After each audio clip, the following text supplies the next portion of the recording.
Miss Sylvia, you may start. Time is yours. Good evening, everyone. Let me introduce myself. My name is Faikoto Sylvia. I'm a college student of IKPGRI Bojonegoro in Prodi in English Education. And actually, this is my first time joining speaking community, and I hope it will help my speaking also.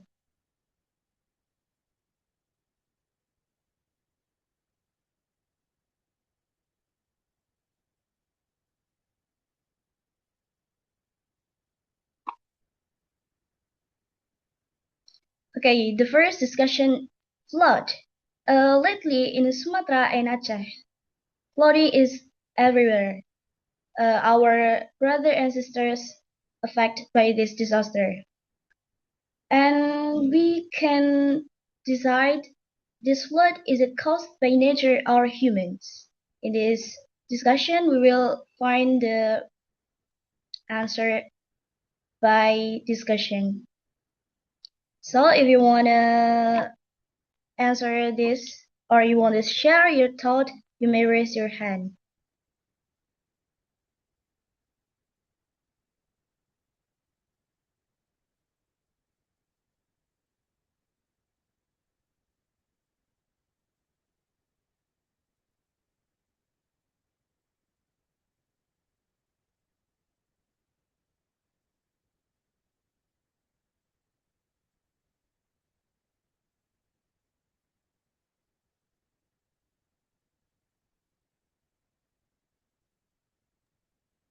You may pick up one participants to answer. It's okay. Up to you.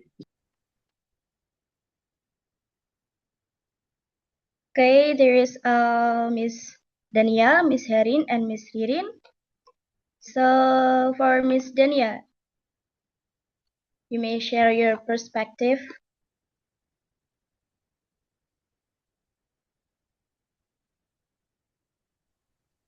Okay, thank you for the chance, Miss Sylvia. Um, in my perspective, I think both of them can be the cause of the flood. The first one is by nature. We cannot control the nature. I mean, like rains happens, and nowadays it's climate change, and we actually know that today's the world is not in a good condition since like decade ago. We already know about the climate change. We already know it will be like extreme weather happens. But again, the humans still thinking that small things they've done in their lifestyle isn't wasn't impact wasn't give a big impact to the nature. For instance, like they still do the deforestation. Some of the humans still like do uh, like throw the waste into the river, for instance. And because they think that okay, I just throw like one plastic in the river, it doesn't give like a big impact because I just throw like a small amount of waste in there.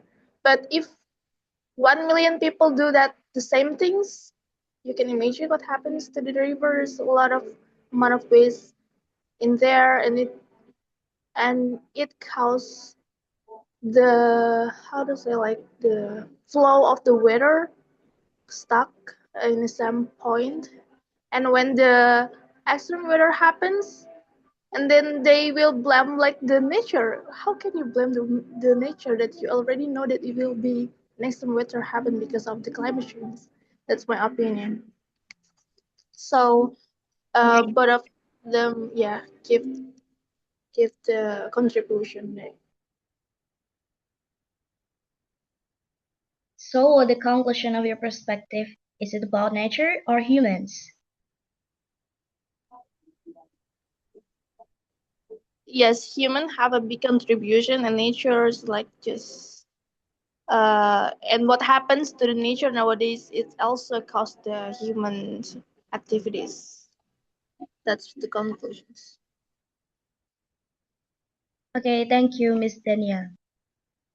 Next, if you wanna share your thought, is there any someone? Miss Henny, you may share your thought. Okay, thank you, Miss. Firstly, I would like to say my deep condolences for my neighbors, especially in Sumatra, because I'm living in Sumatra, but it's far away from my house, especially in Padang and Medan and Aceh, yeah, who get the massive effect from the flood. But according to me, it's not because of the nature, because as I know that what is that? Rain gives us the best, yeah. Like water give us cooler weather, fresh condition after rain, yeah. Because like a quote, there is a rainbow after the rain, yeah. There will be a rainbow after the rain means that rain give us a life, yeah. A pure life after raining. We get a cooler weather and plants grow well because of water, yeah. So I'm so sorry with this condition. I guess that it's because of the humans errors, because they are too greedy with their ambition, yeah. Who wants to take like a lot of take a lot of money because of the condition, but they don't see the effect of their action.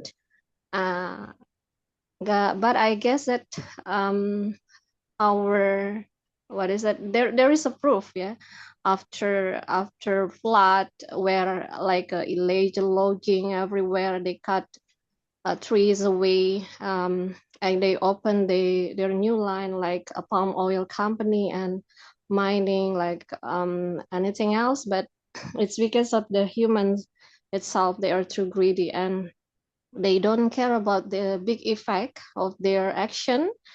It's so sad to see the condition, because long time ago, even we got rainy season, like rain for a long time, but we never get the incident or the effect of their action. Yeah, that's from my opinion, Miss. Thank you. Okay, thank you, Miss Henny. Then, Miss Ririn, do you want to share your perspective?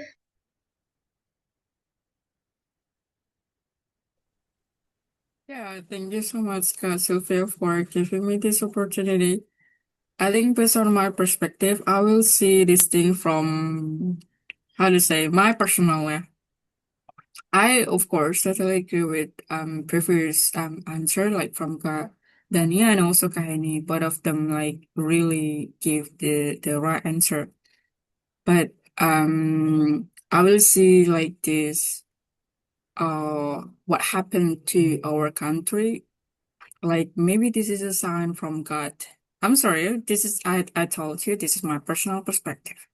Maybe this is a little sign from God that actually our earth is not really fine enough. Like how to say, because this thing happened not only in our country, like in any other country, like just happened in Thailand, Vietnam, and then any other country that got flood, and also like how to say, like recently that happened, like uh burning, like building burning in Hong Kong, something like that. It's not only how to say small thing that happened because of human error, but it might be like little sign from God that we need to, how to say, like, yeah, just be ready for for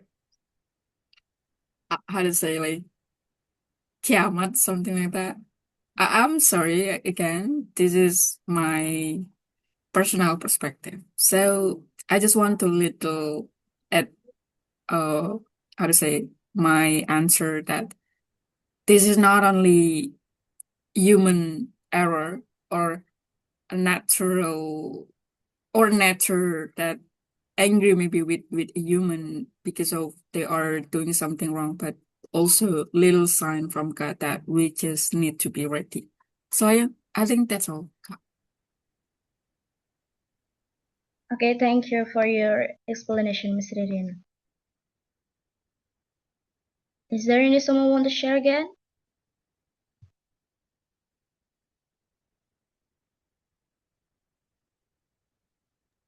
Away from keyboard is raising their hand.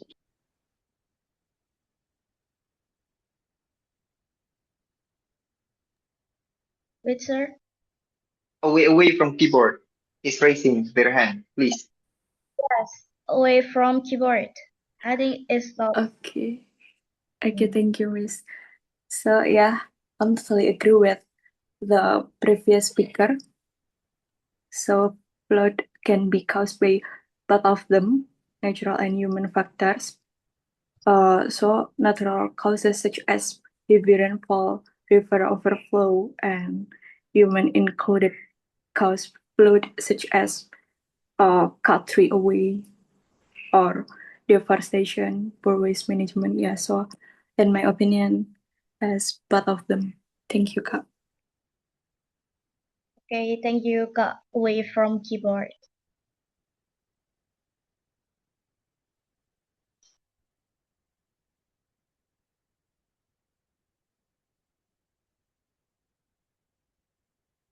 There is no more people again, or we just continue to the next slide. Okay.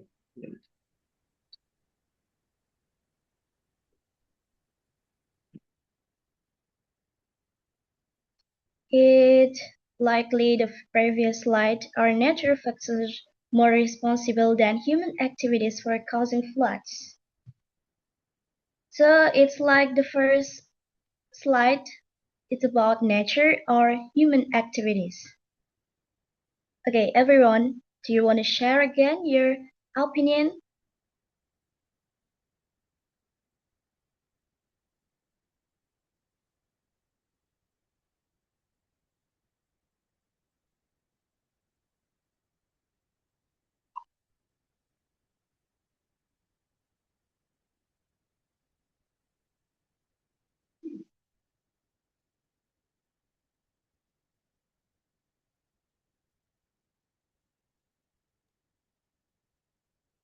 May I? May I share my thought? Yes. I would. Thanks for the chance given. I would probably share. I would probably share my thought. Comes up with natural factors because in the context of Indonesia is rich of natural resources.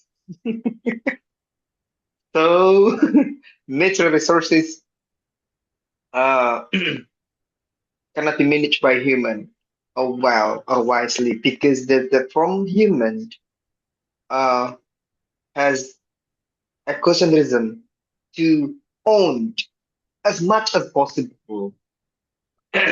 Yeah, after coming from the nature factors, what I mean by nature factors is in Indonesia has amount of or huge natural factors which consist of geothermal, mining, charcoal, gold, and it's truly rich for Indonesia. That's why it it instill sorry, it uh, invites human to own to dig in deeper and deeper uh, to gain a lot of things from the natural factors. It causing floods is uh, kind of a lot of factors what can cause flood, but yeah, human activities if they can get one tree, They cut down. Is that enough? Of course, they need two. If they already cut two, is that enough for human? Not. They must be cut three, four, five, six, until 10 hectares, and so on. So from the Yeah, that's natural resource is coming from Indonesia is truly rich, and it consists of a lot of mining, geothermal, coal, and so on and so forth. What I will highlight here is it's coming from my city, Bojonegoro. Bojonegoro is a region, rich city right now because Bojonegoro consists of mining, especially with the oil. So it produces a lot of things, but it will be truly dangerous. Yes, because in some resources has been empty for the resources and the society and on surroundings are still poor, so they can get it the advantage in terms of increasing their welfare, their income, their they can go out from the poverty level or poverty chain.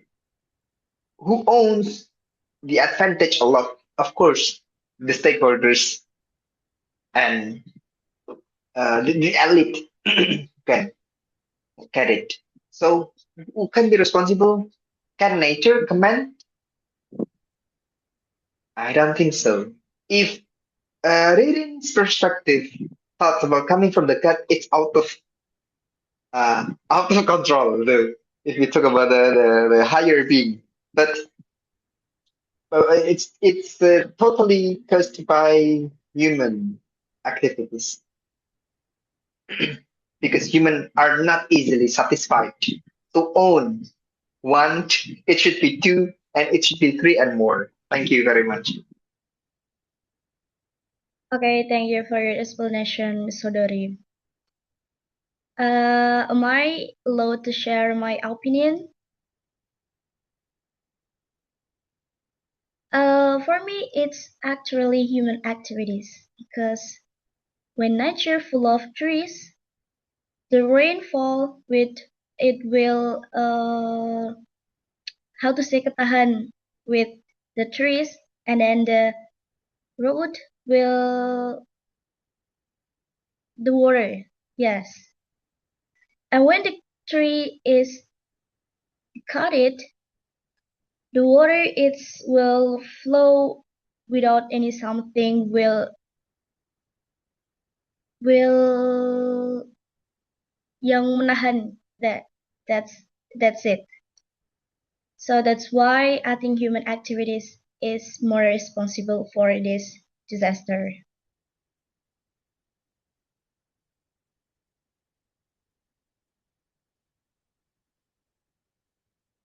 Okay, any other?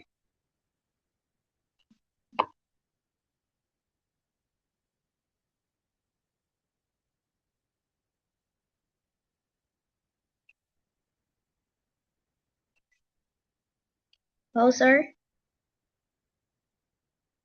You may invite others to share their POV.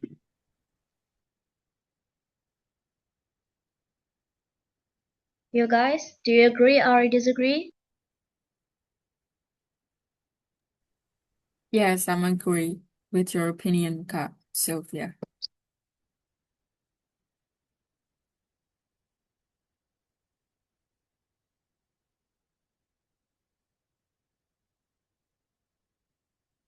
Is there anyone who want to give additional POV, additional opinion? Please, you mean. Or if you want to say disagree, you also can share your thought.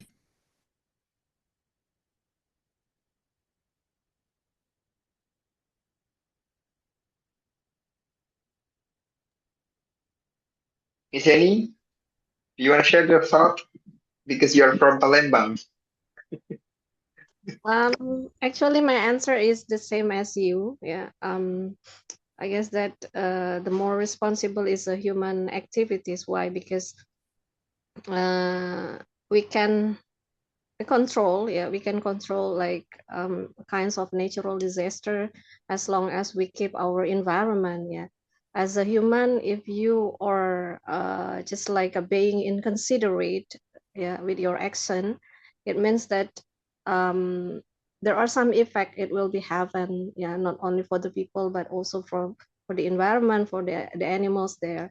Yeah, as I told you before, because human they are too greedy, they want to get the benefit, get more money, like get an easy money. They want to get a benefit from that, like opening land clearing without thinking the environment, without thinking people surround them, yeah, animal environment like fish, yeah, they don't care about that because of they are kind of human who is being inconsiderate with their action.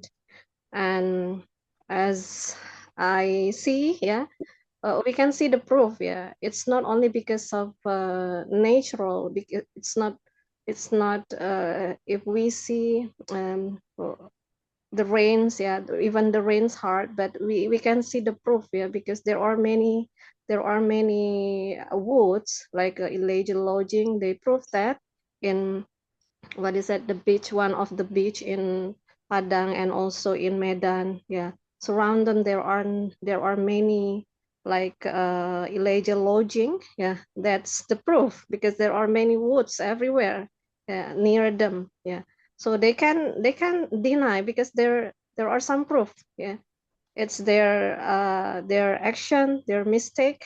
So the effect, they don't care about the people's random, they don't care about the effect of that, yeah. As a human, yeah, I just want to share, we don't need to be greedy, we have to think about people around us, like if you want to cut the trees away or you love littering, yeah, and open the new land, but you have to consider, yeah, everything, because when they open the new land, like land clearing for the palm oil company, of course they have a permission letter, yeah. If there is no permission letter, how could they open, yeah, without permission? And you know that that's a big company, yeah, who did the action. Thank you.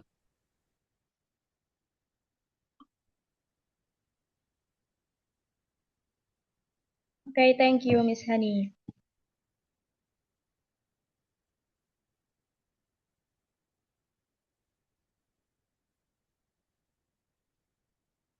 Should we continue to the next slide?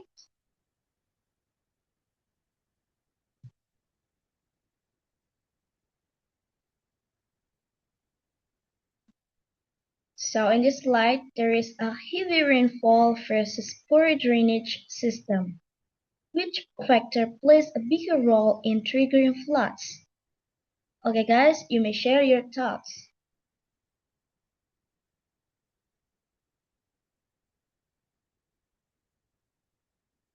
Miss Dania or Miss Away from keyboard? Miss Ririn? You may raise your hand if you want to share your perspective.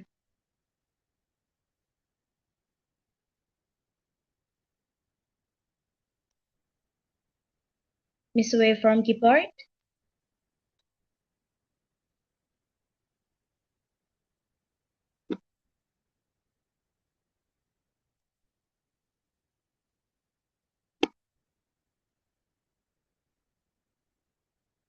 Or Miss Ririn?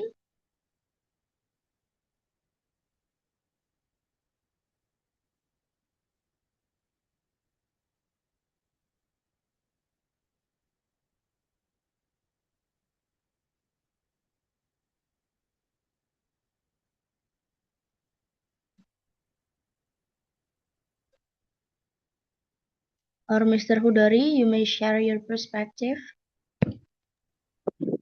All right, guys. Thanks for the chance given. I would probably say that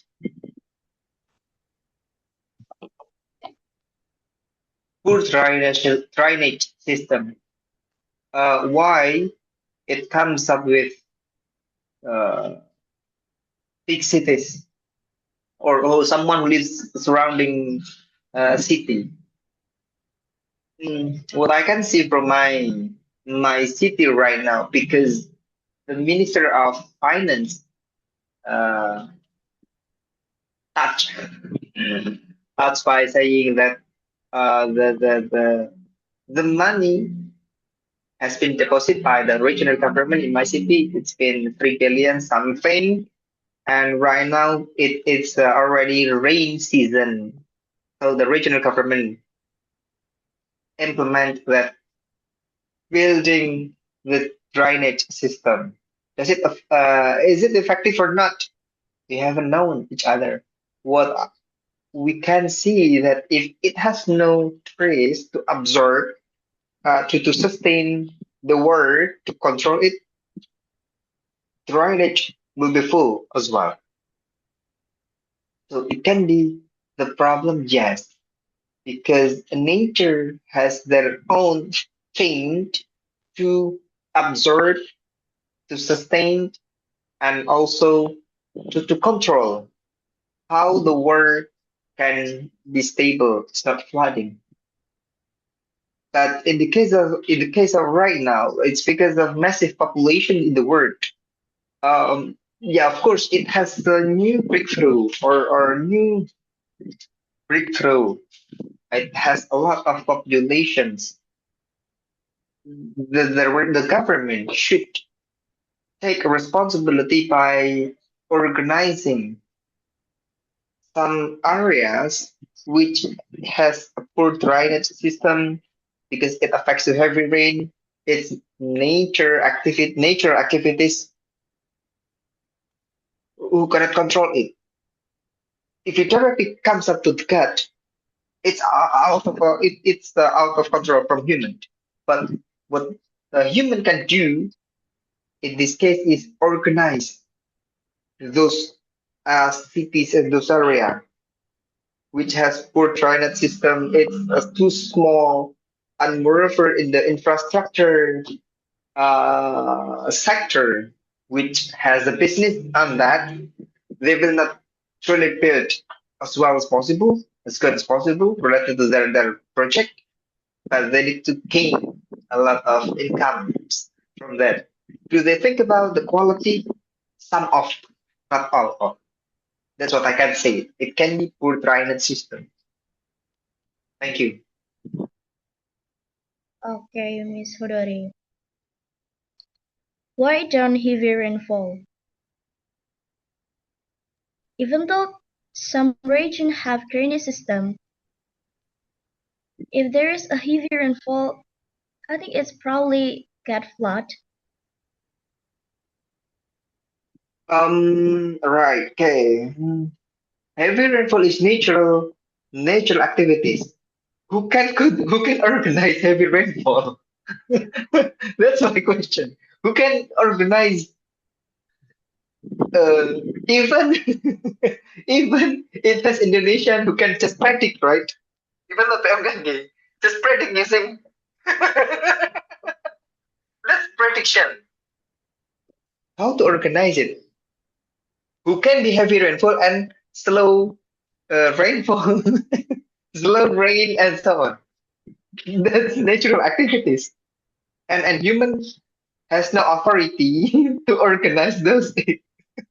If trying the system, human can organize it well.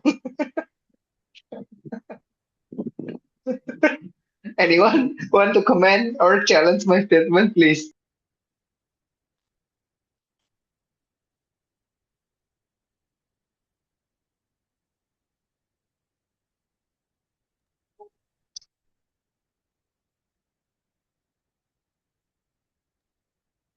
Yes, Miss Dania, please.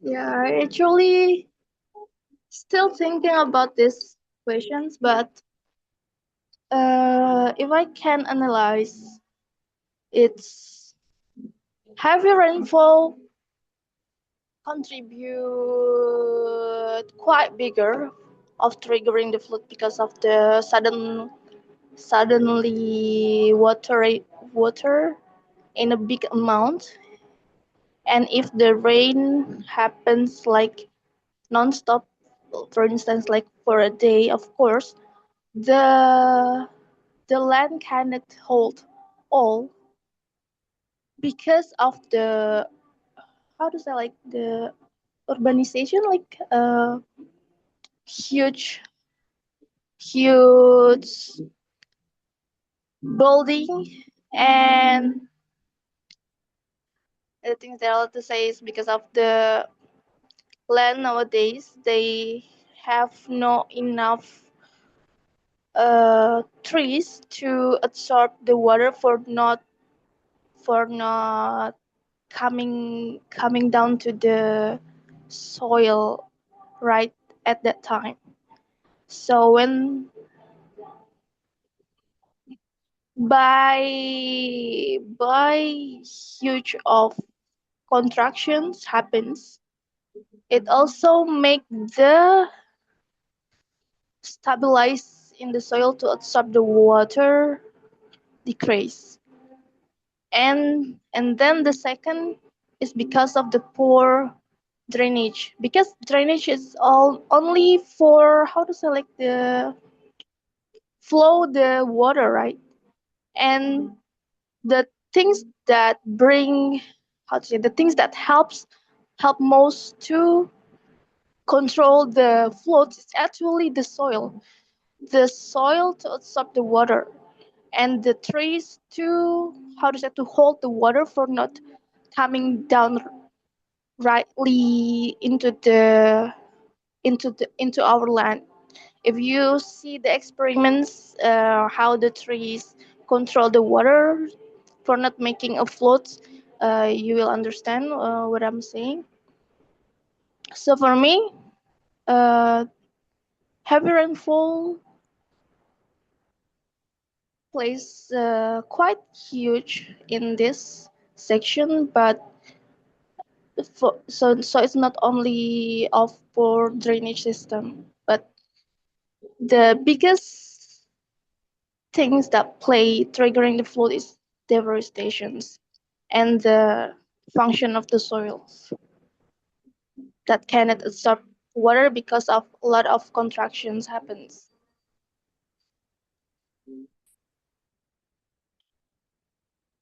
Okay, Miss Dania, that's your opinion. Any others? Okay, Miss Away from keyboard, please. Okay, thank you, Miss. Actually, I'm totally agree with Mr. Ota. So, in my opinion, poor drainage system plays a bigger role to triggering flood. In many cases, heavy rainfall can be managed if the drainage system is good. But when the system is poor, yeah, it can't handle the water flow and leading to flood. So perhaps I could say poor drainage system is triggering flood, and as they can turn into disaster. Yeah, in my opinion. Thank you. Okay, Miss Away from keyboard. What about Miss Henny? Okay, thank you, Miss.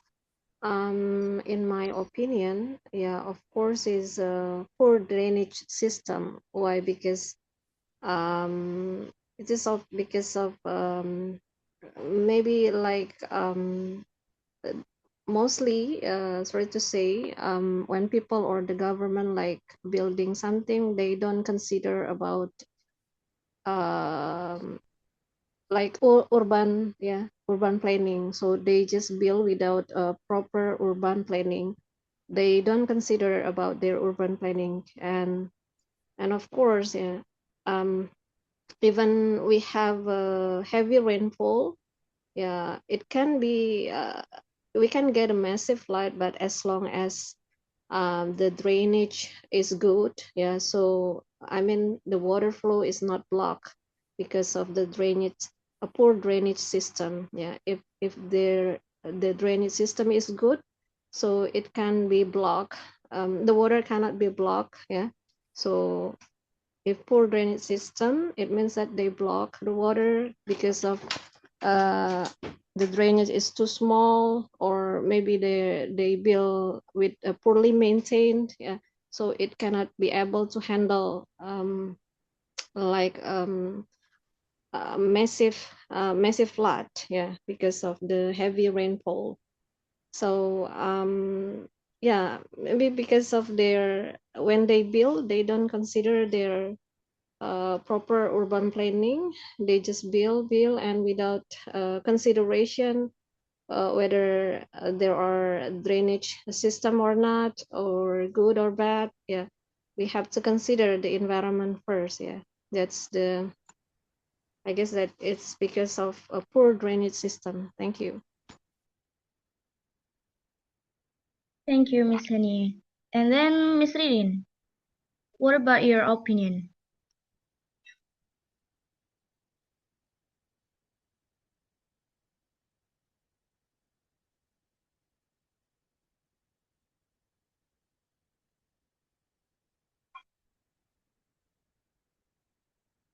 Mr. Hudori, do you agree?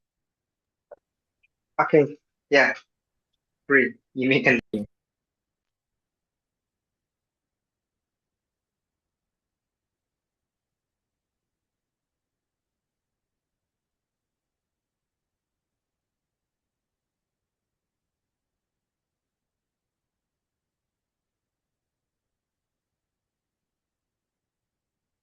Okay, everyone. In this slide, it's about good infrastructure or good disaster preparedness. Which one is more effective in reducing flood risk? Share your perspective. Want to share the perspective first?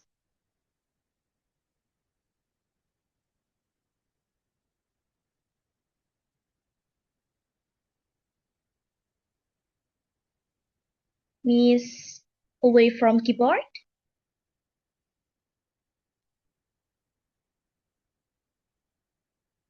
You may share your opinion.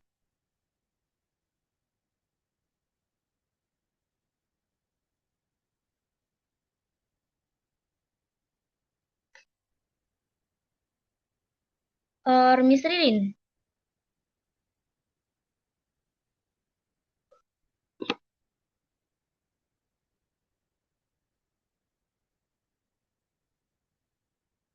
Mr. Hudari, what about you? Good infrastructure or good disaster preparedness?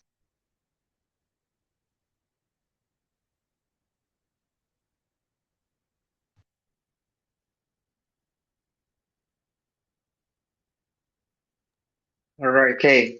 Let me give a comment related to this statement. Good infrastructure or good disaster preparedness? Which one is more effective in reducing flood risk? Um, what I would like to say that sharing good infrastructure is to mitigate the flood risk.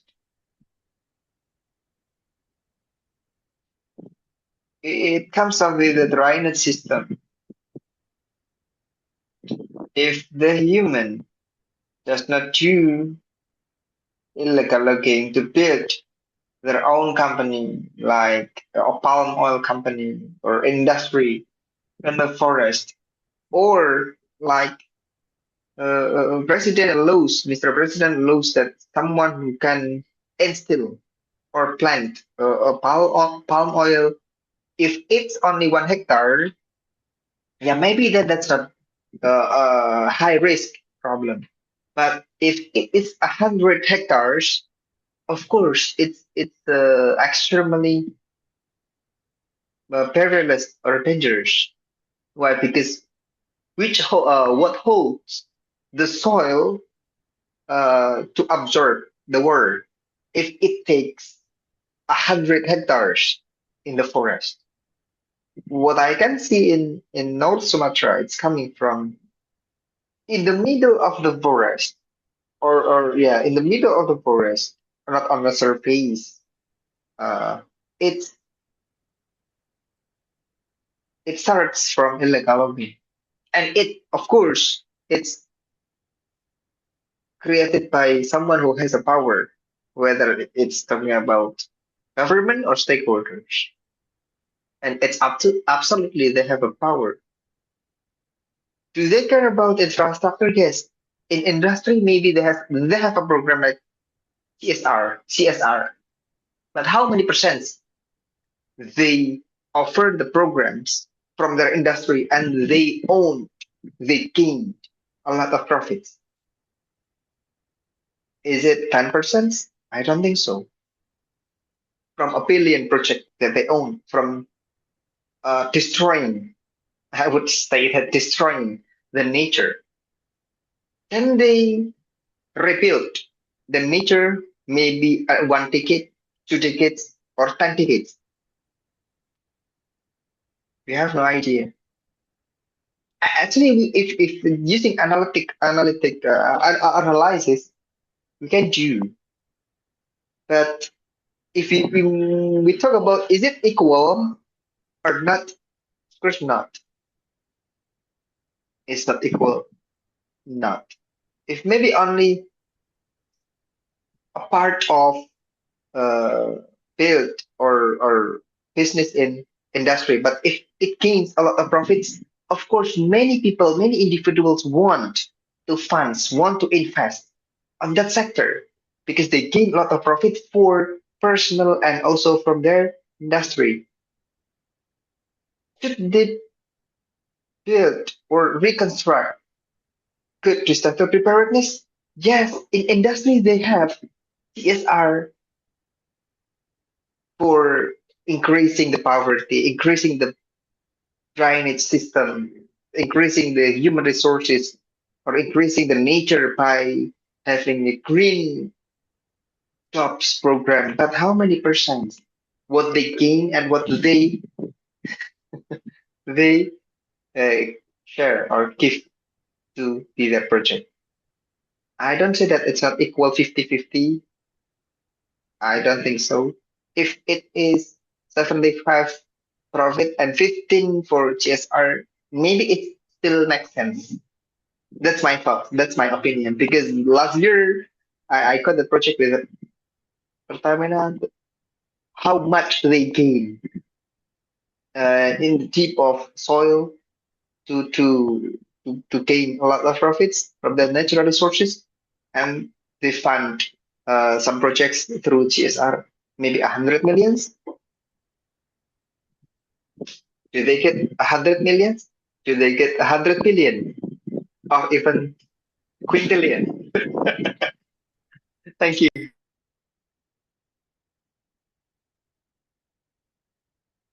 Okay, thank you, Mister.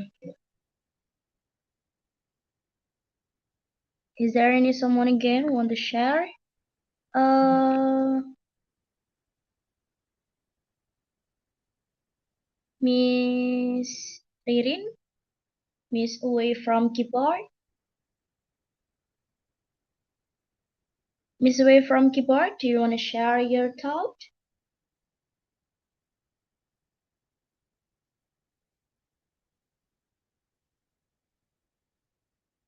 Or Miss Ririn, you may share your perspective.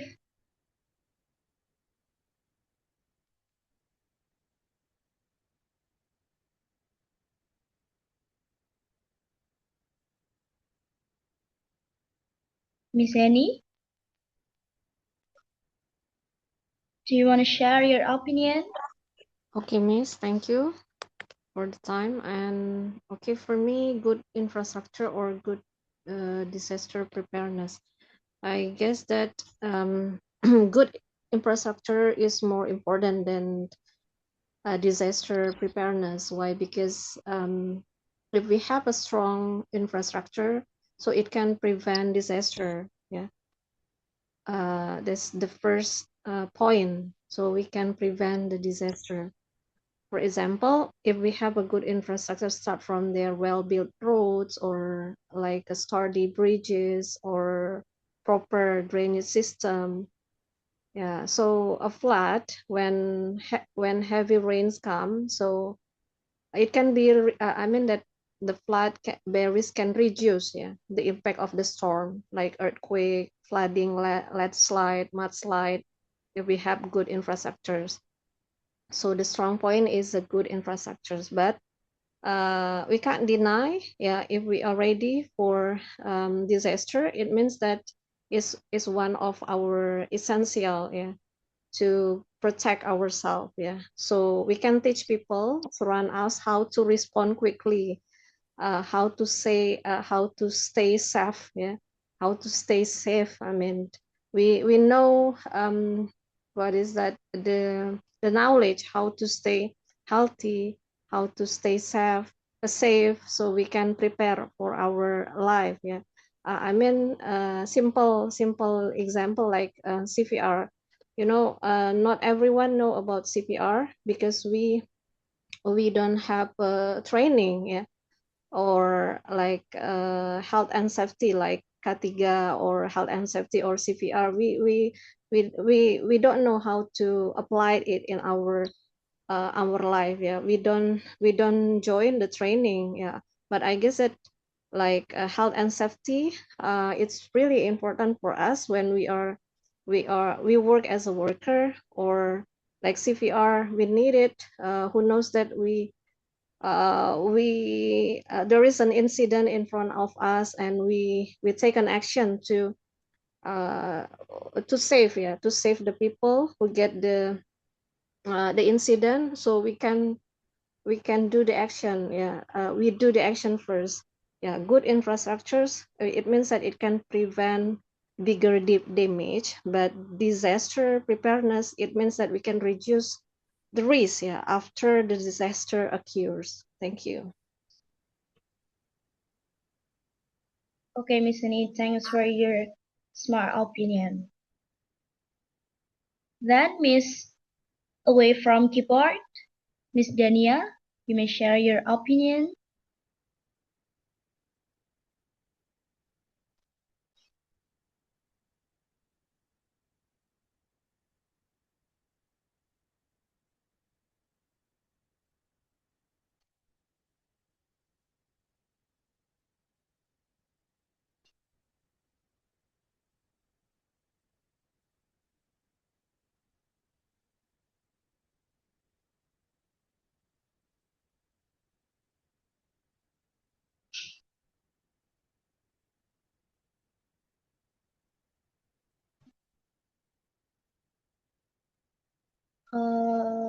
Miss Away,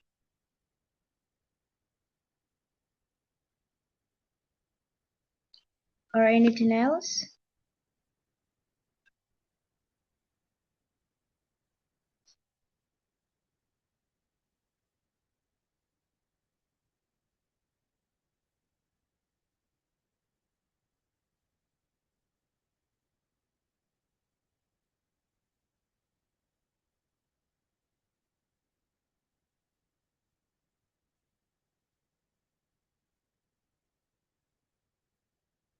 Okay, everyone, if there is no one, oh, here's Muhammad, Mr. Muhammad. You may share your opinion about good infrastructure or good disaster preparedness. Which one is more effective in reducing flood risk? You mean me here?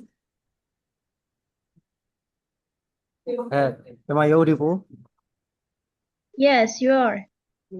Okay, thank you for the time given. I suppose it would be about if I may, I'd like to include another factor that quite substantial to effectively contributes to the reductions of risk, which is clean governance. So I think the way how the government systemizes the arrangements, how they provide better check and balance, transparency, strong and clean accountability, especially toward the green economy, for everything related to environment. I think that would be more essential for you to preserve compared to infrastructure and disaster preparedness because when it comes to I think three of them kind of something's like it's like a preemptive mechanisms or like certain approaches that you practically do before the reality comes to take place, before it comes true. So I think through the policies, through better policies, infrastructure programs can be initiated, and it is therefore can provide better mechanisms to anticipate the the incoming flood. Because otherwise, if even if, for example, you opt in or you afford stronger or more resilient infrastructure, as well as better disasters, then if it is previously or initially supported with um, how to say, like more accountable uh, public policies or environmental related policies, I suppose this will all fail at the end of the day. I think that's my comment, Miss Sylvia. Thank you. Okay, thank you, Mr. Sunshine.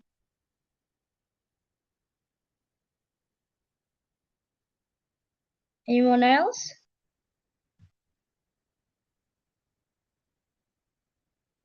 Okay, Miss Dania, please.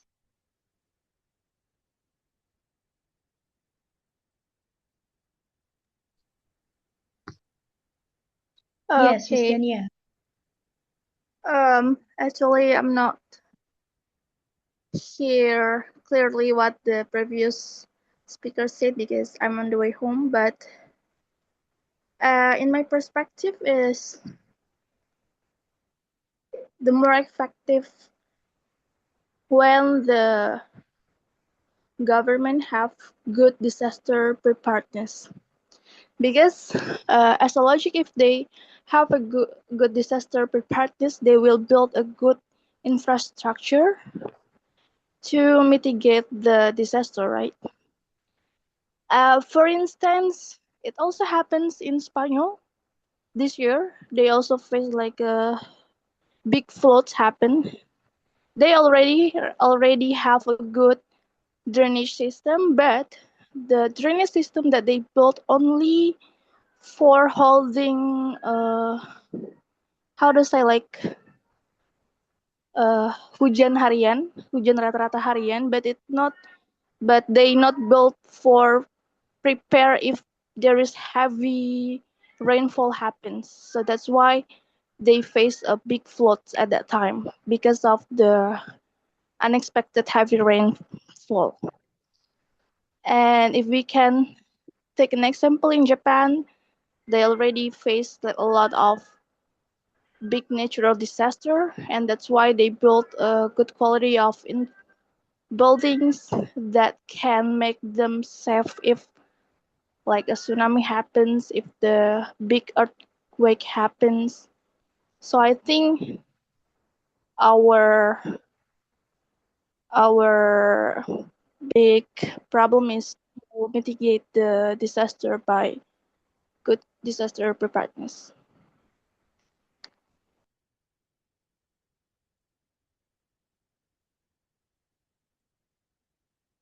Okay, Miss Dania, thank you for your smart opinion. Is there anyone? Is there any someone want to share the opposite opinion?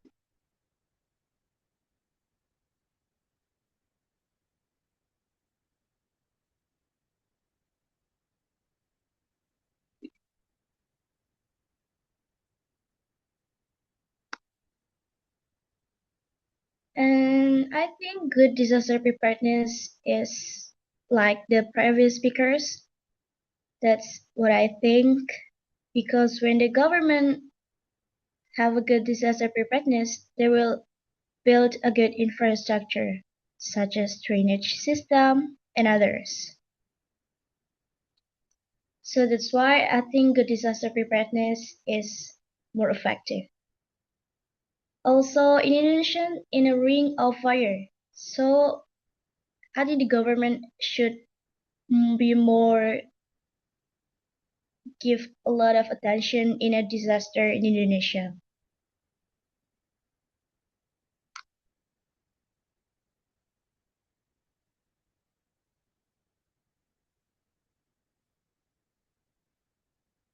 Okay, everyone, is there any someone want to share another opinion? Or we just continue to the next slide?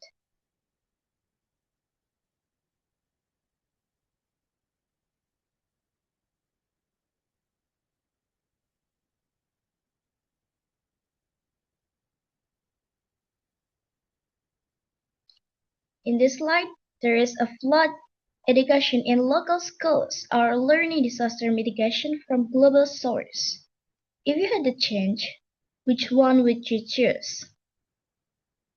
Okay, everyone, you may raise your hand if you want to share your perspective.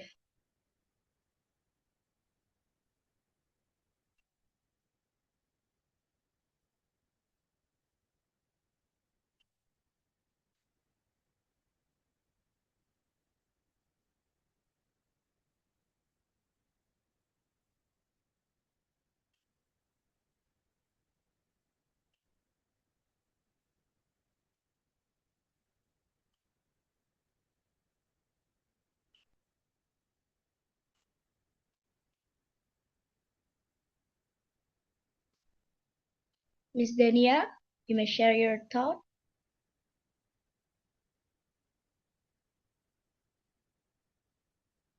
Or Miss Henny,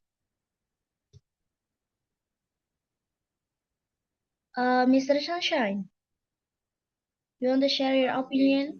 Sure, we have. Of course. Yes. Can I? Okay. Yeah, I think it should start from local schools, because the creation of the software, um, it's inseparable or cannot be separated from the creations of man. It is manufactured by humans.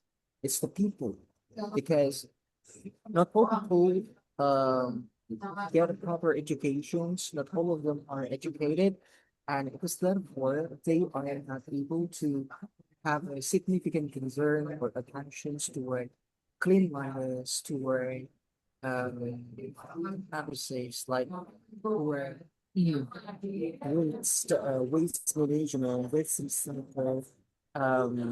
They do not understand that from their actions implicate toward disasters, for example, of flood. I think this kinds of education should be embedded into certain curricula given toward students, and this will be properly obviously interest depending on the level of education. So it starts from even from kindergarten, like um to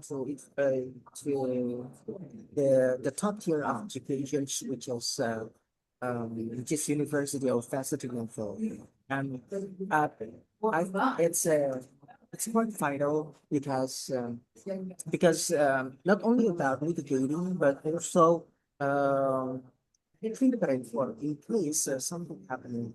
For example, like the flood, if the students, the younger students, like those who study in elementary level, know exactly what to do when they are amidst the flood. I think it would be better that anticipation stands. It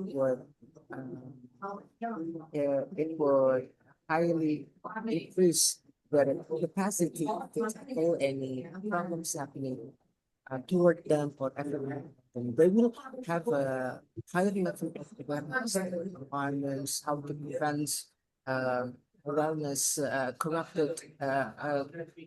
corrupted environments and so on. So I suppose rather than global search, which is here, is not clear I suppose flood education in local schools, especially in the other countries where the economic is so much low, that would be highly preferable option. That's my thought. Okay, thank you, Mr. Sunshine, for your smart opinion.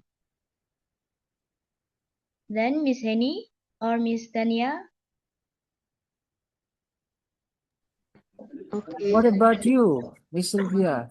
I wonder what you think about this as the question maker.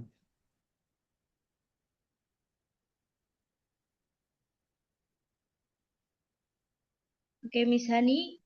Miss I Henny, you want to hear may. your smart opinion, Miss Sylvia. Please say something. In my opinion, I think flood education in the local schools, I will choose it because we can see our surrounded. We can learn from our region. So that's why flood educational in local schools is my choice.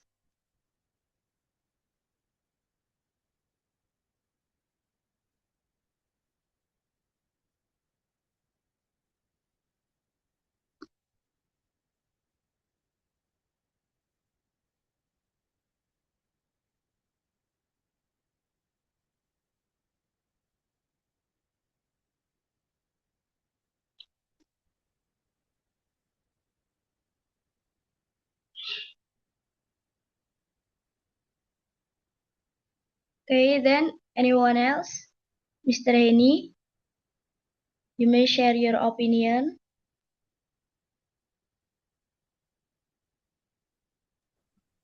You call me, Miss? Yes. Okay, thank you very much. Mm, for me, I guess in my opinion, between flood education in local school or learning disaster mitigation from global source, um, both are equally important, but they have different purposes. If flood education in local school, it is good, yeah, as for student, yeah, because it's very practical, yeah. So student can learn directly, yeah, about the risks, yeah, in their own area, yeah, such as their local river, a beach, a weather condition, weather patterns, and how to evacuate the procedure, how to evacuate, like, as you know that, as you said before, we Indonesia as a ring of fire, so we have to learn, yeah, how to reduce, how to recover, yeah, from the disaster. We need to know about how to evacuate ourselves, yeah, because this is a knowledge, yeah, it's very useful, so we can save our lives, yeah, during our emergency situation. But on the other hand, we have to learn about disaster mitigation from global sources, especially for students, yeah, like an early age, they have to know about disaster mitigation from global resources, so it can open their mind, yeah, open their knowledge, because they know information, yeah, from the global resources, so they can study, yeah, like practicing about technology, yeah, from a success story from the other country, like in Japan, where they are good, yeah, to protect their country, even they have a massive tsunami, but they are ready for the disaster, because they are ready, because Japan has a good infrastructures, yeah, and we can learn from the country, yeah, so it can inspire the students, yeah, to get a better strategy, or to help, yeah, uh, improve their knowledge, especially in just like a management system, yeah. I guess that from myself, both are equally important. Thank you. Okay, Mr. Reni, thank you for your opinion. Then here's Miss Dania. You may share your opinion. I actually agree with Miss Henny, if I'm not mistaken. We're talking about, yeah. Um, yes, both are important. It depends to the who learn about it. If it's still like a students, so it will be better if they get a knowledge about flood and other natural disaster in local schools, so they will know how to evacuate themselves. And also, if uh, for the people who work in government institutions, who work in others like BMKG, BNPB, is it?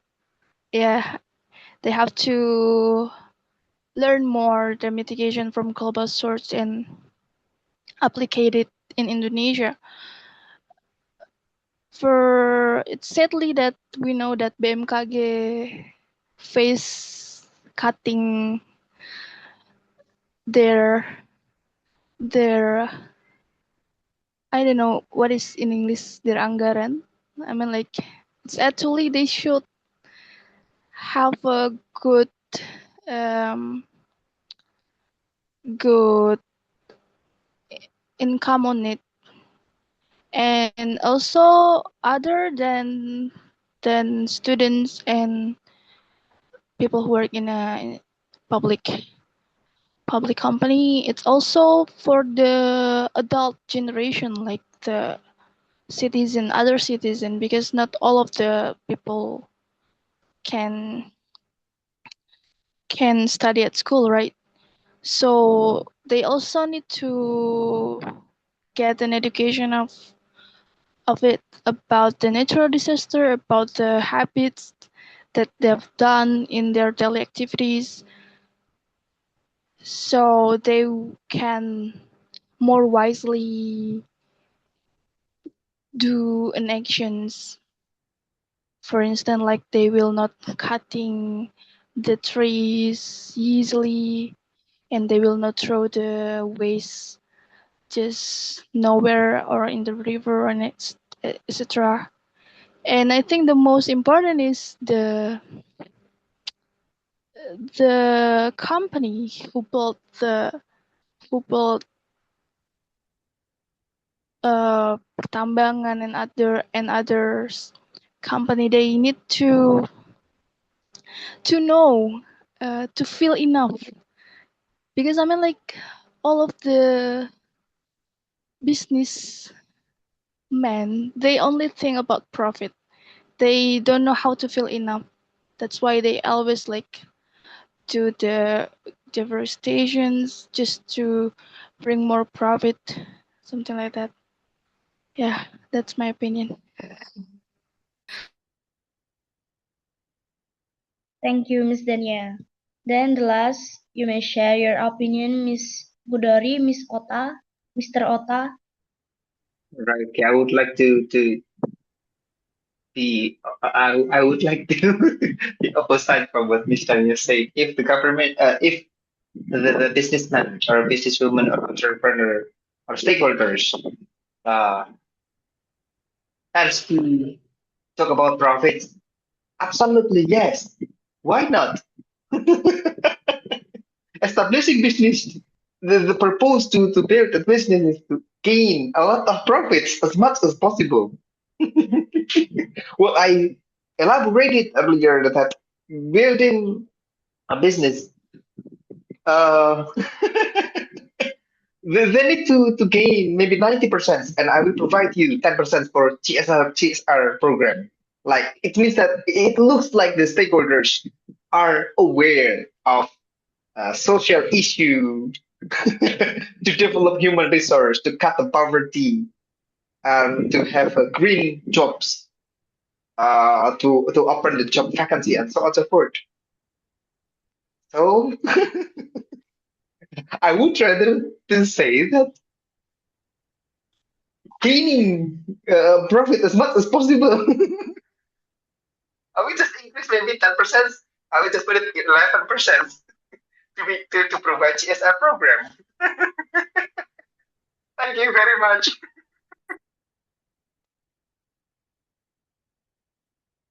Thank you, Mr. Hodori. Okay, then next to the next slide.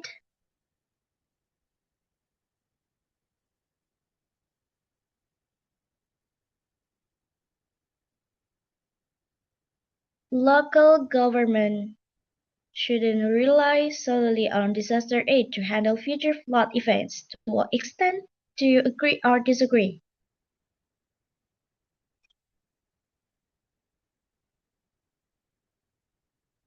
Okay, guys. Mr. Miss Henny, you may share your opinion.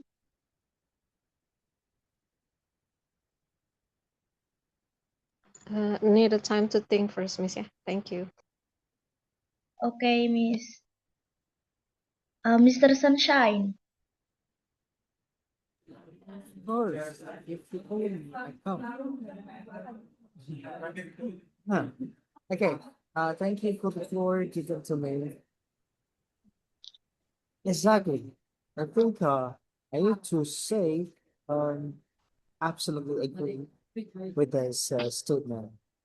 The government cannot and should not rely on disaster aid to handle future flood events. Um, the governments, because I think we need to equally prevent the disasters, not only advancing the economy, the extracted economies or the extractive, the economic growth of the extractive industries. It means that at, on one hand, we should allow minings that generally speaking would corrupt or would exploit the nature.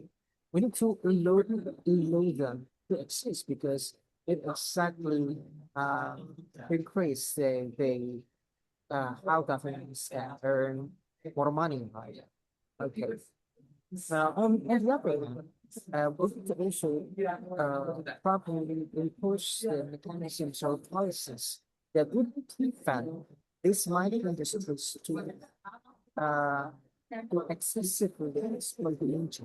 Means that how we can improve the balance situations for both of them to coexist one another. So the economic growth we got. So not only can we get from the economic growth, but also maintaining the nature. And with that in mind, I'd say that the government can succeed not relying on disaster aid. Because when the environmental related policies are enacted and implemented carefully, this would also cover some mitigative and directive actions or policies to handle the flood events or anything like man-made disasters events. Okay, so for example, like they can better the dam. They would also strengthen or tighten the regulations to allow the minings. They would um, I'd say meticulously supervise or monitor, control those companies of mining working in mining areas to follow the exact rules that can maintain the balance between the economy, especially toward local people, because because the local government, if they are not included into this kinds of arrangement, this would eventually also negatively affect the local people themselves who will earn the negative impact, like the one who will embrace the floods, the landslides, and so on. So yeah, um, concisely speaking, I totally agree with this. Local government uh, should not rely on solely on disaster aid, except in a situations where the supplies are so much limited. I think it is not about local government, but how the central government put their hands faster and more direct. They should be more responsive toward anything that is harmful and disastrous, impacting negatively to any citizens living in some parts of the country. I think that's my comment, Ms. Silva.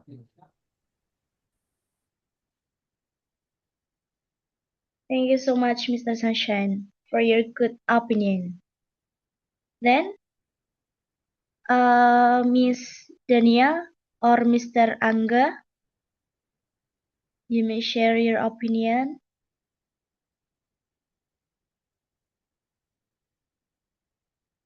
Mr. Angga, you are allowed to share your perspective. Yes, sorry, I just joined the discussion. Maybe Miss Dania first. Sorry for being late. Okay, Miss Dania. I think Mr. Sunshine already explained it so well, so I have no other opinion about it. I actually have no idea. But I agree, totally agree that the government should not rely on disaster aid only to handle the future events. And that's why they have to applicate the way to mitigate the disaster. As we already know that Indonesia in a ring of fire, and logically, like people who live nearby the sea, of course, they will face a tsunami can come anytime, and we are living in a ring of fires. It means that the earthquake will be happens anytime that we will know when, and people who live nearby the active volcano mountain, of course, they will face uh, volcanic anytime. I mean, like they actually know that the disaster and future floods and other natural disaster will be happens anytime, and they should have they should have think more than only about the aid if the disaster happened, but the mitigation before the disaster happens. Thank you. Okay, thank you, Uh, Miss Dania, for the if I may add, opinion. Yes, you are. thank you. I just got the point. Um, I disagree with this question. I think, sorry, I agree with this question. So, like providing disaster aid while it's not solving the root causes of the problem. It's just like providing bandage solution to the situation, like disaster happening at a time. So when we wanna tackle the problem, we have to see the root causes, right? Because um, in the recent years, as far as we know, as far as at least as far as I know, the disasters that have happened, the consequences have been threefold compared to the previous years, like decades before, probably before, prior to 2000 or around 90s, when we saw uh, disasters, it could be solved very quickly, right? Because we still had a lot of forests, etc., etc.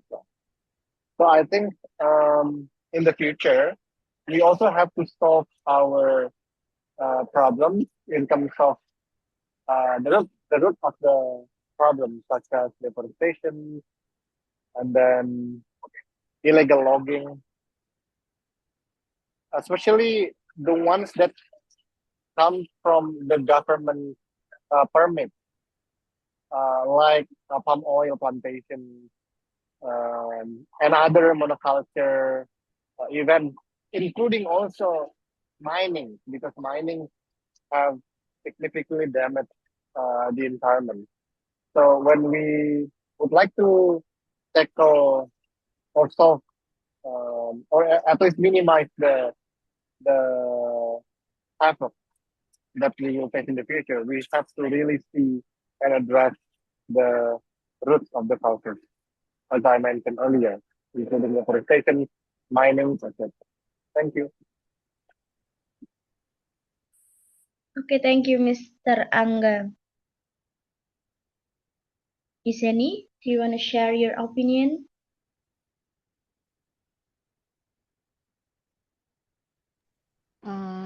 Okay, Miss, thank you for the time given.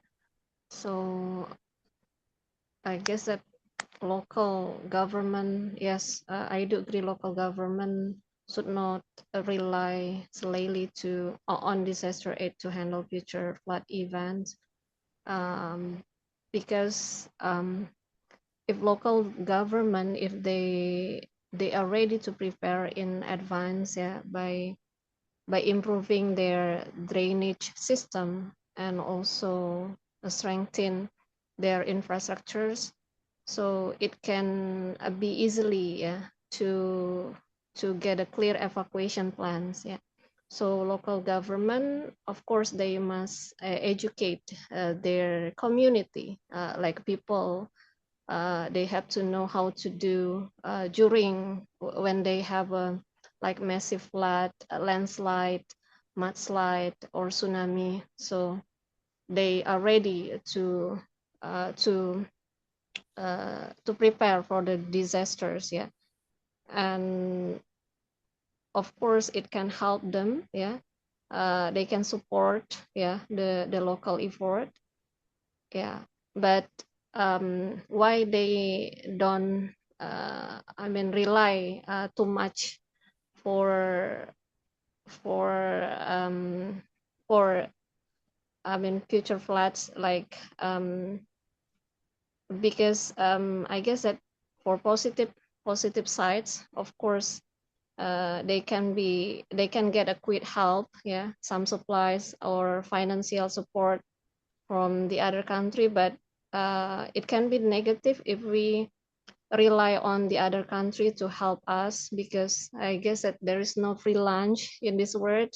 So who knows that they wanna invest something to our country, yeah.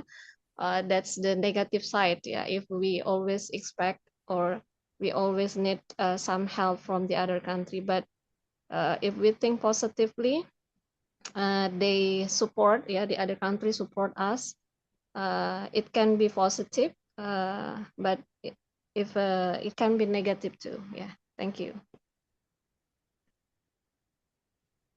Thank you, Miss Hani. Okay, next, to the next slide.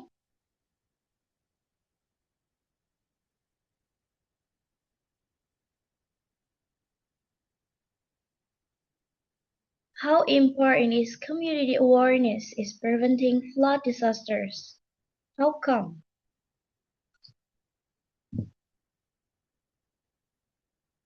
Okay, anyone want to share the perspective?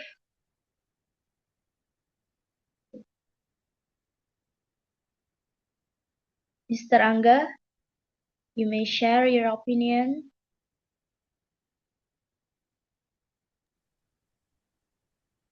yes, it is very important. The community is the one who will face the risk caused by flood disasters, right?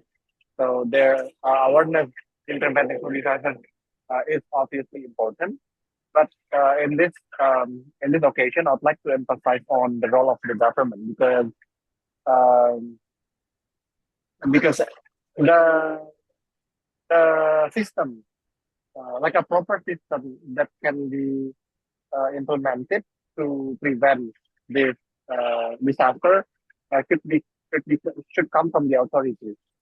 So I think in this case, the policy is also important to provide or to fund some like tools of avoiding the negative, like further negative impact of the disaster.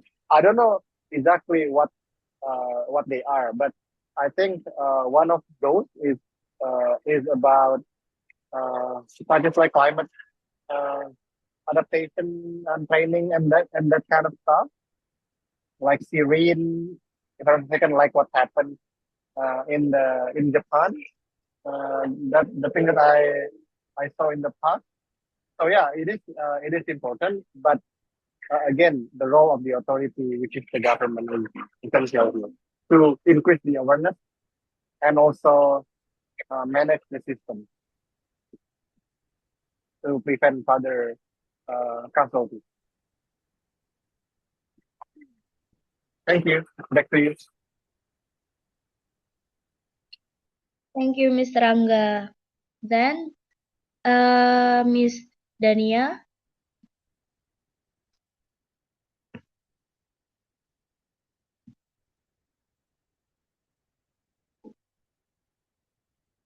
Or Mr. Sunshine, you may share your opinion. How important? I think it's no longer important. Yeah, when the countries are totally rated, like we have higher level of education, and how the education is something that is prevailing, or something that is passively supported to any policies, to integrated policies, means that equalizing how education so much inclusive. Like it is accessible to any individuals regardless of their originality. When all the conditions are ideally manifested, I suppose community awareness is no longer important because the awareness has been built, um, has been aerosols like has been preserved. Okay, so I think the flood disasters will just likely to happen in the perfect condition, like in ideal situations where everyone uh, has a proper education. Because I think again and again, the key toward the awareness is education, where the education shows a significant level of discrepancy or disparity when education is not inclusive. I suppose that the awareness is also in imbalanced situations where some people still waste their ways in the river uh, carelessly, while the others provide significant move like Pandawa to move people toward environmental awareness. So it's like, how to say, it's like endless unfinished situations. Right. So, um, um, consequently, something consequently, the win-win solutions will never happen. Yeah. And it is, of course, uh, the current situations reflect the current policies enacted by the government. Is the mess-ups of the environment is the mess-ups of the people who built it, and uh, at the end of the day. So again, preventing flood disasters will comes naturally. I mean, like, we're less likely to have if if the education is equally absorbed and it is with the best quality. So if such circumstances are not well achieved, I suppose it's totally important to to maintain to stimulate more incentive and incentives to increase or to create the existence of awareness toward people. I think that's my comment, Miss Sylvia. Okay, thank you, Mr. Sunshine. Okay, once more, Miss. Okay, Miss Dania, please.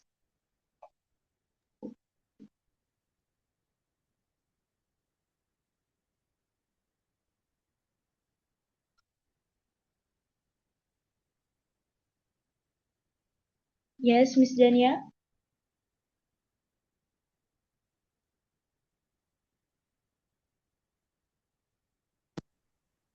Hello.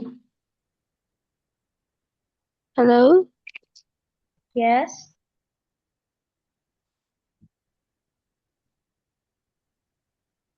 Am I audible now? Yes, you are. Okay, so I just want to add some fun fact that mostly Indonesian people will aware about their action after they face or they impact by the disasters that cause of their activities. That's a sadness fact. It happens in Bali. I forget, is it next?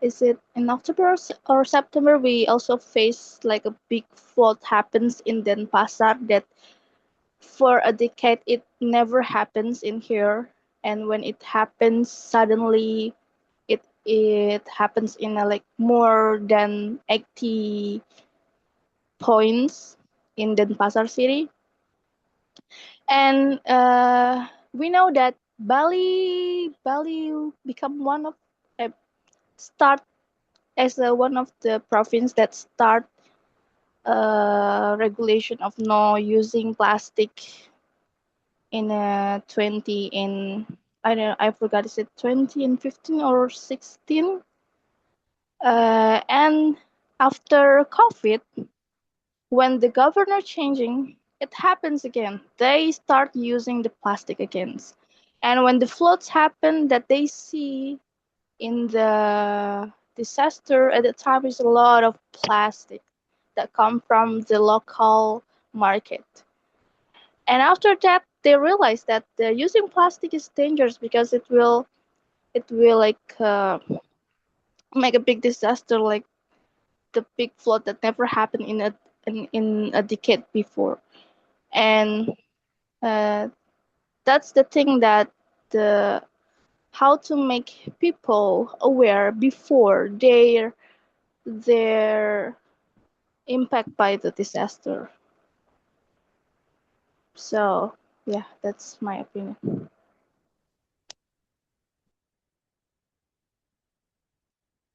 Thank you for your good opinion. Okay. And last is for Miss Henny. You may Okay, share your opinion. thank you for giving me chance to express my opinion. So in my opinion, community awareness for me is very important in preventing flood disasters. Why? Because when people they know or they understand the causes of floods, they will do, yeah, or take an action so they can help, yeah, reducing the risk. For example, they can avoid like throwing trash into rivers or deforestation. So keep drainage area clean, and they can report early warning signs, yeah, to the local authorities. if they have their awareness and community awareness. Yeah, so it is good for them, like they have, if they have this, so it can make like an emergency response. Yeah, like a quick response for them. Yeah, they can have a emergency response faster than before, because people they have already known how to evacuate, how to do health and safety procedure if they have their awareness. But because in, I guess that in Indonesia we don't have a kinds of training. Yeah, how to train like a health and safety condition, how to do CPR. But that's a good step for them. Yeah, I guess that the government can take an action for this, or they can give a free training for them to help them if they are in a risk situation, or if they are in dangerous area, or they will see or they can apply the action because they have a join the training first. So it's good in the future. I guess it's good for the government to have a kind of training like health and safety procedures, and also like a CPR, because yeah, you know, the situation is in Indonesia is not really good now. Yeah, kinds of natural disasters. Yeah, because of the human errors, I guess. Yeah. Thank you, Miss. Yeah.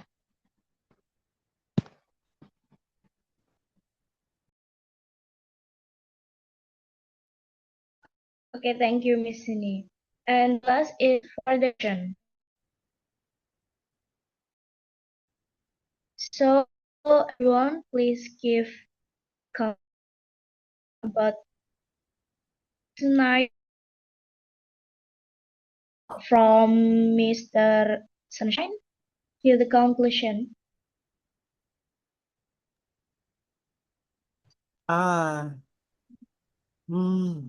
so from the point I joined in, I can draw conclusions that mm, policies that have a significant influence to infrastructure, but also some mechanisms to uh, to apply in widespread school welfare areas, uh, in like the awareness that institutions uh, is something principle that should be done by firstly by the central government, that is um, how do you say distributed or disseminated uh, toward local governments, and this should be monitored and challenged and regularly how to say evaluated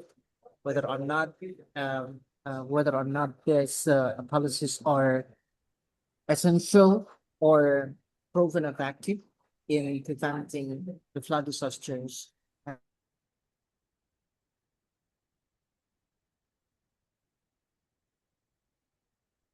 People participation, because it's the principles of democracy, how some grassroots, some local people, LSM, for example, or non-government organizations are invited toward any levels of grassroots.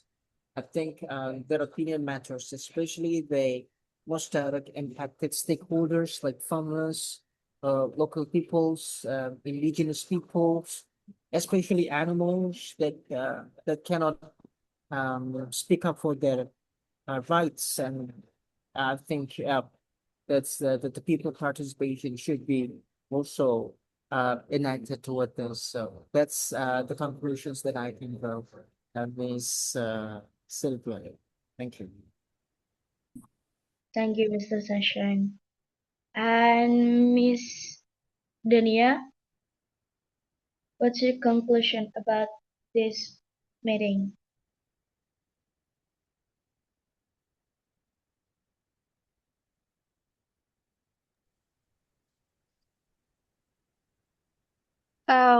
Maybe only Small action means everything. Oh, that's really good.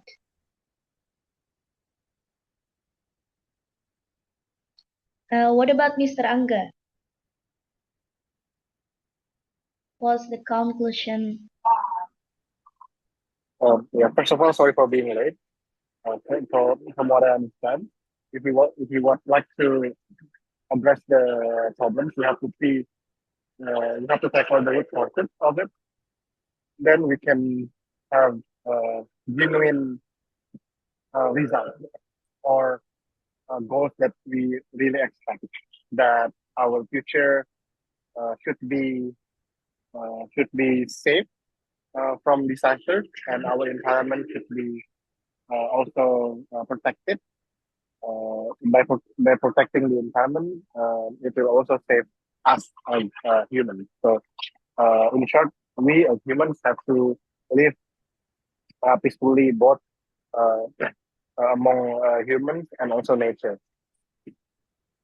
Thank you. Okay, thank you, Mr. Angga. Then Miss Henny,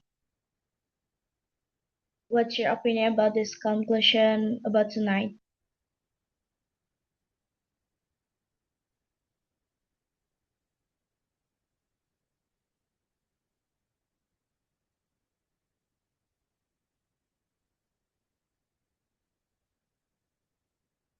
Okay, Miss Henny. Hello, Miss. Yes. Sorry, I didn't realize what's your question because I'm in the kitchen. I was in the kitchen. What's your question, Miss? What about the conclusion tonight? What's I your guess that um, the conclusion, I guess that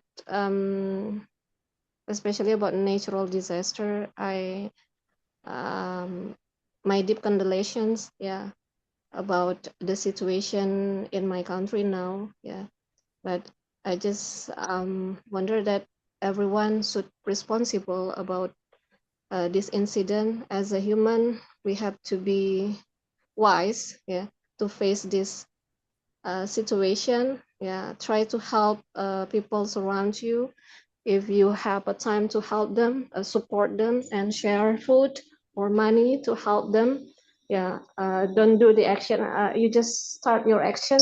Uh, Never wait the action. If you can help them or contribute, you can help them. Yeah, do the action. As a human, we have to take care of people surround you and try to be wise, yeah, to face this incident. And one thing, as a human, don't need to be greedy for everything surround us.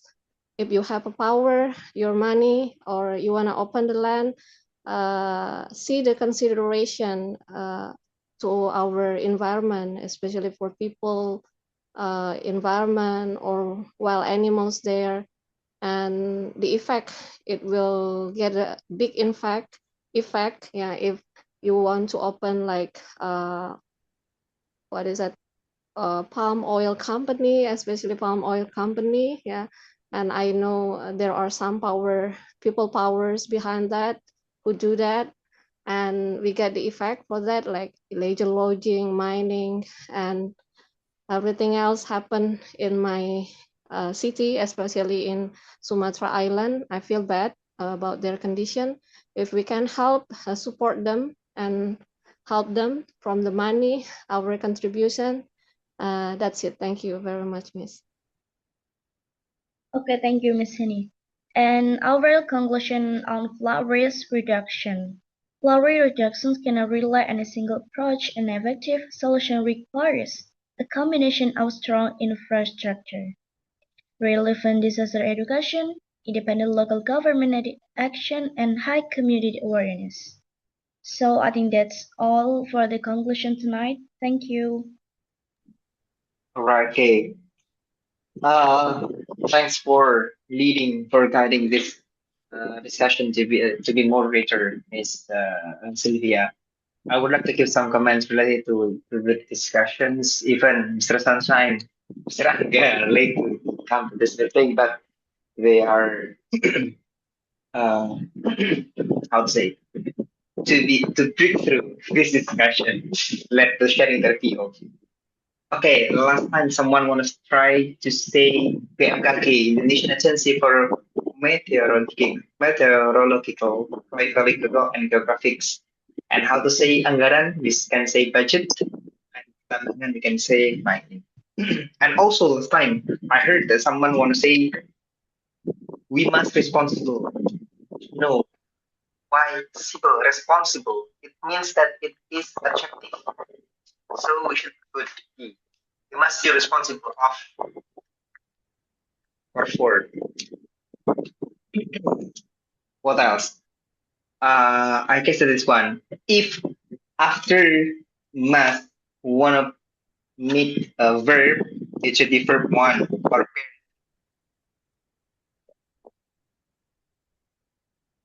we must eat, we must speak, we must run, we must go. If it is verb, but if it is adjective noun or adjective noun and adverb, we must put be as to be. We must be, or she must be, and so on.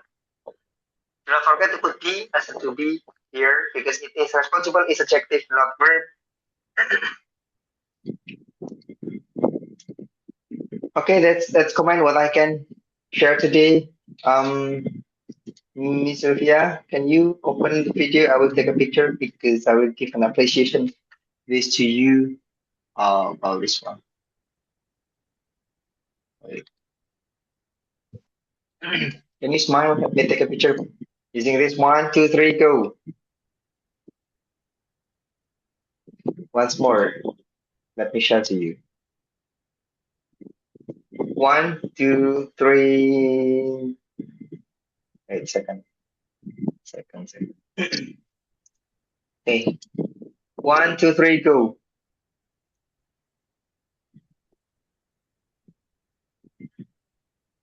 All right, okay, for others. Now we will take a picture. For others, Mr. Sunny, Miss Dania, Miss Annie, Mr. Ranga.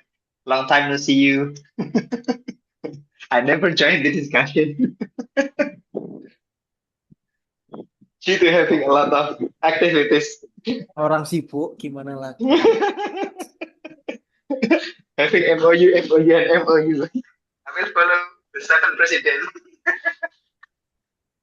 We'll take a picture. Mr. Ranga, do you want to join? Okay, Mr. Ranga is on the way. Jalan-jalan dia. Yeah, we'll take a picture on the count. 1, 2, 3, go.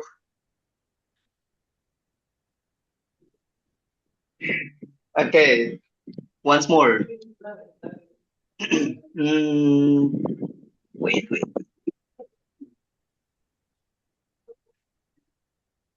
Once more. 1, 2, 3, go.